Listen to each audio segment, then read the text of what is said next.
Lights are glowing in the house tonight. Excitement's growing in the house tonight. Whatever your mood, you're gonna lose your blues tonight.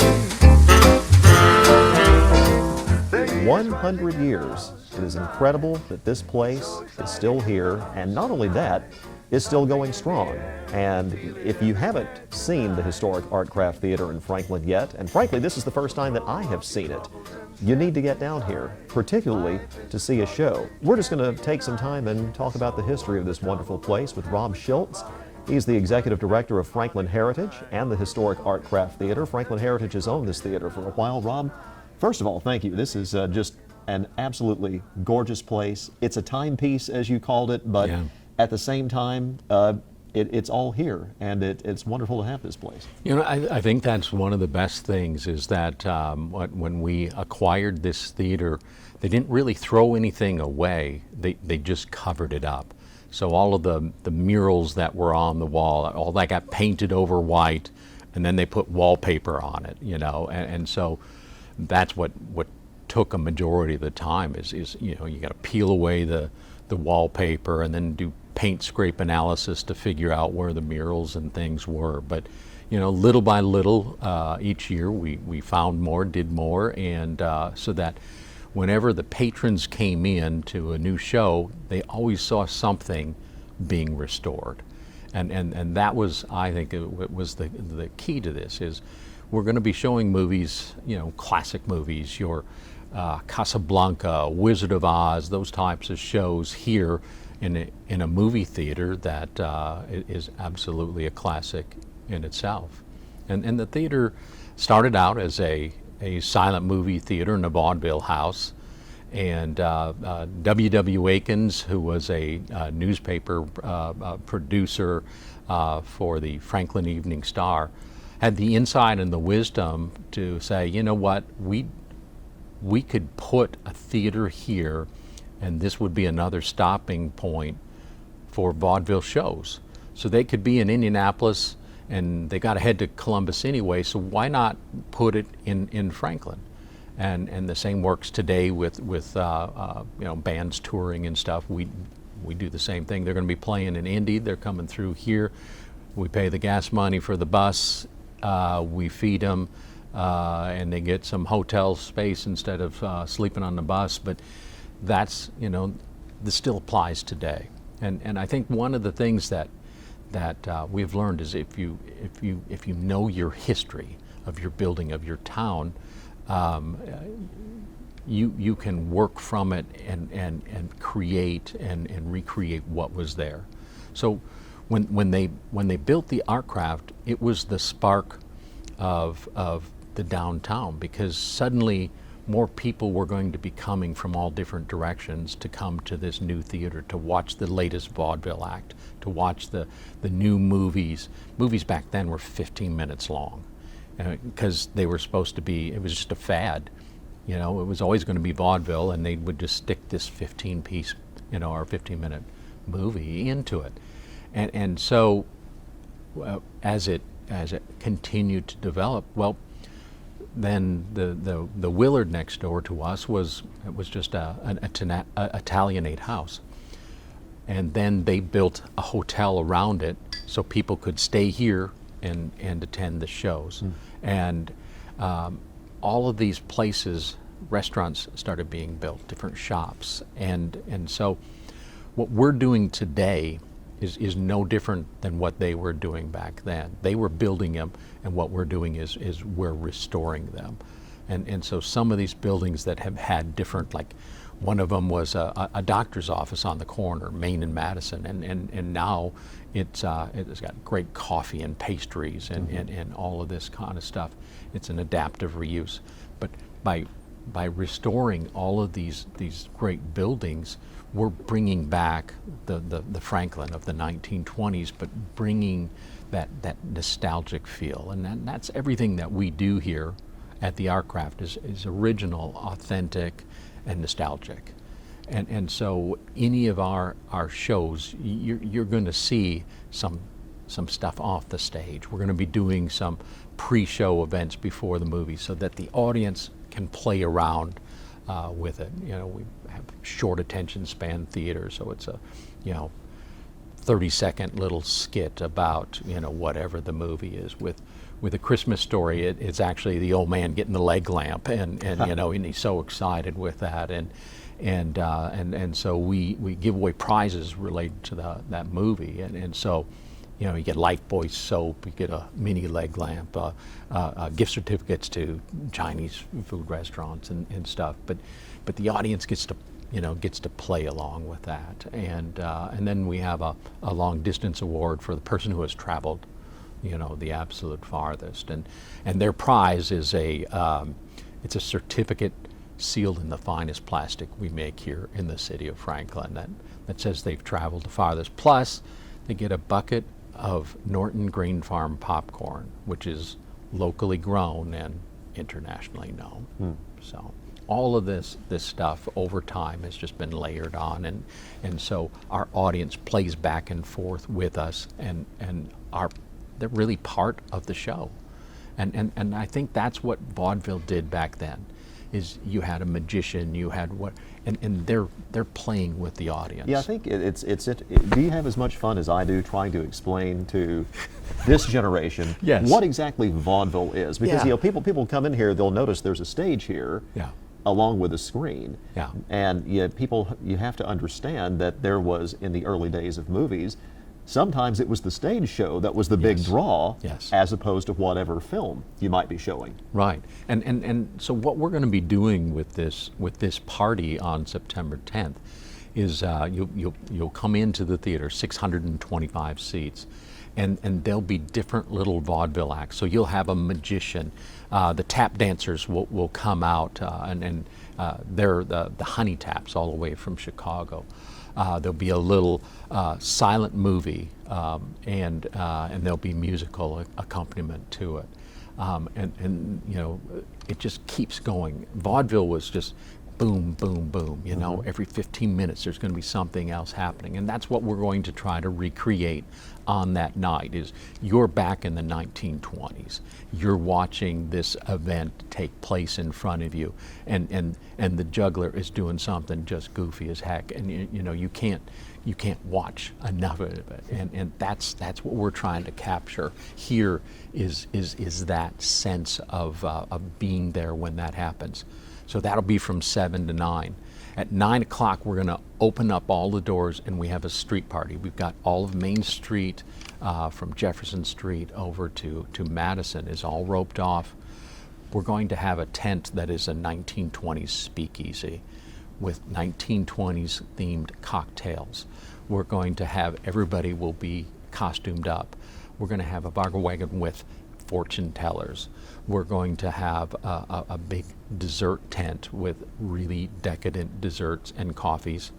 And then there's going to be really heavy hors d'oeuvres for everybody, since we're maybe getting into the bathtub gin or whatever. But and then the Cool City Jazz Band is going to be performing in the parking lot across from us. So this whole area will be roped off just for the 625 people that are going to be joining us, you know, for this little snapshot in time of the 1920s. And so we want people to get into that spirit, you know, get a costume, get dressed up, and enjoy, you know, this moment with us, and celebrate the 10 decades of the Artcraft Theater, because that's what it has done over these many, many years. Is whether that's vaudeville, whether it's you know, movies, all of this stuff that happened here is still here.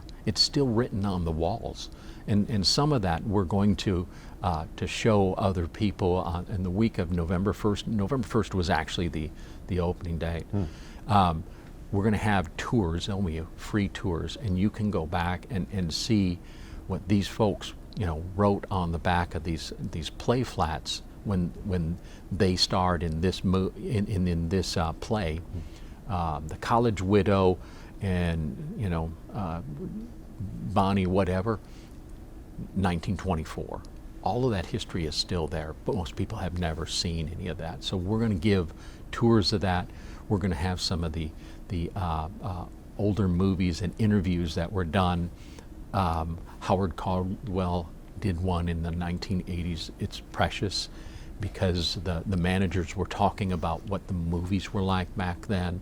And so it's a glimpse back into the history of this place. I actually have a tape of that Howard Caldwell piece that our in-house historian, Mike Hartz, who puts together our Throwback Thursday features, he gave that to me when he found out we were coming down here. Yes, So, yeah. and so we've got little bits of those kinds of things that we're going to be throwing together. So again, it's going to be very much like when the 20s, the popcorn's going to be very inexpensive. We're going to have a ton of cake. So if you like cake, this is a great time to come and visit us. But get to walk down to see some of the old dressing rooms, see the orchestra pit that had been filled in with sand and concrete because they decided it was just going to be a movie theater. We're not going to do vaudeville anymore.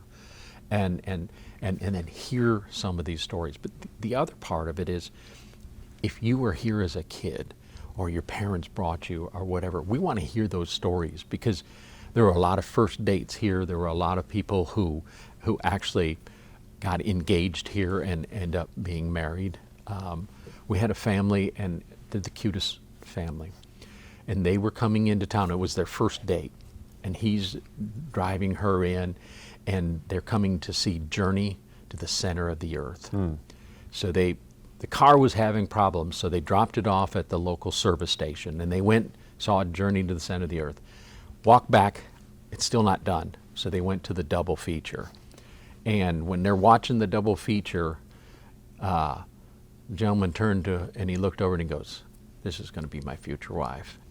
And it was magic, and it happened since then, and they still come to our theaters and tell those kinds of stories. And so we're trying to get as many of those stories recorded as we can because they're part of the history as well. So it's going to be a fun party on September 10th. Please come and enjoy it. I mean, from 7 p.m. till midnight. There is entertainment the whole time. There's food, there's beer, wine, specialty cocktails, all of this kind of stuff, all for, it's $125 for a ticket, but it will be worth every penny of it. And then be prepared to see what is vaudeville. We'll watch in front of it. It'll come up before your eyes, and you're going to go, I get it. It's snappy. We're doing this, and we're just going to have fun. If I may go back to the slightly recent past in this theater's history, Franklin Heritage has had this since 2004, I believe. That's right. What was, it looks sparkling now, but I take it was not exactly sparkling when Franklin Heritage took this over. It was definitely not sparkling. What had happened is when they did this big renovation, this Art Deco redo of the theater, interior and exterior, they put a marquee on in 1948, but they put it over the top of the existing marquee. Looks great, streamlined, you got the neon, you got all the blinking lights and all that kind of stuff. Unfortunately, it was too heavy for the structure below it. So over time, it kept going lower and lower and heading towards the street. Well, the top third of the building was heading towards the roof. The bottom 2/3 of the building were heading towards the street. And a big crack appeared all the way across it. And so we got some structural engineers out here to take a look at it. And they did an architectural and an engineering study. And they put down things you need to do immediately, things you need to do really soon, things you should just do, and then aesthetics. Well, we're now getting to some of the aesthetics, but the first 10 years were nothing but, oh my gosh, we got to fix the electrical, we got to fix the plumbing, we got to fix all of this. But the main one was the front facade, and propping the marquee up, rehanging it so that it could carry all of that weight, and that project itself was $357,000 to get that facade back in place. And so it was one of many different projects. So we get the theater open. It's opening night for us in 2004, and we'd painted and we'd done different things. We're getting ready to show Raiders of the Lost Ark. People are just streaming in. It's awesome. It's like, oh, this is gonna be great. This is opening night. As I am walking through the lobby, the entire place goes dark. Our electrical gets overloaded, but the electrician who's still out here working today, he hasn't worked, night and day, but he was here in the audience, and so he ran backstage. He took the panel cover off. He found a ladder, an oscillating fan, and some duct tape, and he was able to cool the panel down enough to get through the show that night. I can tell you that now because the statute of limitations was a long time ago. But that's how we got through the first night. Well, then after that, we spent $15,000 on an 800 amp, 3-phase electrical panel, the sexiest thing in this theater, in my opinion, after that. But it was things like that. All of these things were grabbing for your attention, the electrical, the plumbing or lack thereof. And so, we're a nonprofit historic preservation group. We bought this place for $175,000 when nobody else was buying theaters. Nobody was in line to buy this because of all of the stuff that was going on. But we're a preservation company first. We're a historic preservation organization founded way back in 1983. So what we did is we restored houses, commercial buildings and all that, and then this came to light, and the ceiling had collapsed, and the city had condemned it, and we realized we need to do something, and so it was a very tense board meeting. I think it was about 3.5 hours, and we had people going, "What are we even thinking of? We don't know anything about theaters. We don't." That building is huge. We do 1,500 square foot houses. This is 15,000. What are we supposed, And so I said, okay, we are a preservation organization. Nobody else is going to step in and save this theater. So if we just say no, we're not going to do it, then we need to pack our tents, not call ourselves preservationists anymore, and just go do whatever we're going to do. But if we turn our back on this iconic Art Deco movie theater, then we're just done. The vote was 15-3 positive, and it is the best project I believe we could have ever done. And with a bunch of volunteers, they always say many hands make light work, and that's what we have been doing since 2004. Is working behind the scenes. There's little elves everywhere that are working on different things at all different times, and obviously we've had to have skilled craftsmen that have come in and done structural and all of these kinds of things. But what I think is great is that everybody understands at the end of the day that it's about having fun. It's about seeing something at the end of the day. We got that part of it fixed. Yeah, I know we have 98% more to do, but we got that done this day, and so it's just it's an amazing place with so many stories and the history that is waiting to be told, and we just want people to come in here and feel that energy, feel what it must have been like in the 1920s, and then join us as we do this 100 years, and so that we can get the stage fully restored. Right now, the stage is exactly the same as it was in 1922. All of the ropes and pulleys and the wood grid are still in place.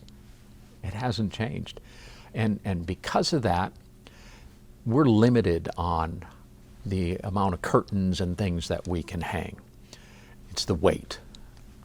We had some engineers from Purdue test the wood strength on all of the grid, and they said this is it. This is your limit. So one of the things we have to do is we have to either underpin it with steel or you know, do some structural work back here, so then we can do any of those shows that they did back then. We're going back to the future, you know? We're going back to what it was, vaudeville and silent movies theaters. Well, now you know, we're showing regular talkies, but we're still doing acts on this stage. And that's the whole idea, is if we can show or have movies on the weekends, and we do that really well. 2019, is all before pandemic time, we had 64,000 people through the doors.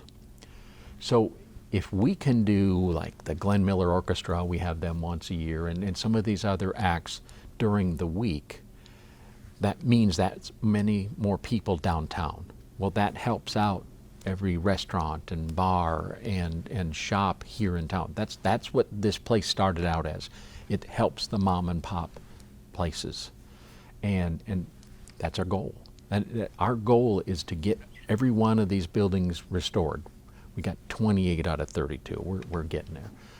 But it brings people from all over to see this town, to go to an older shop that's now this wonderful coffee shop and pastry shop, to go to a place that was an old grocery store, like Greek's Pizzeria over here.